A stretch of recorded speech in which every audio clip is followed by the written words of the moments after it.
এটা হচ্ছে WBPSC 2012 সালে যে পরীক্ষা হয়েছিল সেই পরীক্ষার একটি প্রশ্নপত্র। কোশ্চেন নাম্বার ছিল 11।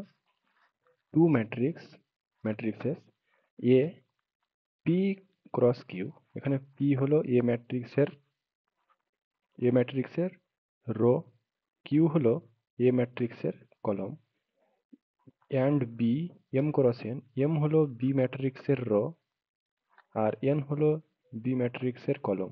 কি বলেছে? আর কনফর্মাল ফর দ্য প্রোডাক্ট, মানে কনফর্মাল মানে হচ্ছে যে গুণ করা যাবে, প্রোডাক্ট করা যাবে, প্রোডাক্টের কনফার্ম করছে, প্রোডাক্ট করা যাবে। আর এ বি করবে, এ বি। তাহলে আমরা কি জানি যে এ বি যদি প্রোডাক্ট করা হয়, এ একটা ম্যাট্রিক্স বি ম্যাট্রিক্স প্রোডাক্ট করা যায়, তাহলে এ ম্যাট্রিক্সের কলম বি ম্যাট্রিক্সের রো কি হয়? সমান হয়। তাহলে এ ম্যাট্রিক্সের কলম প্রথম ম্যাট্রিক্সের কলম কিউ, আর দ্বিতীয় ম্যাট্রিক্স বি এর এম, এই দুটা কি হবে? সমান হবে। তাহলে এখানে অপশনে আছে ইফ কোনটা হবে? Q equal to M, B number হবে অ্যান্সার।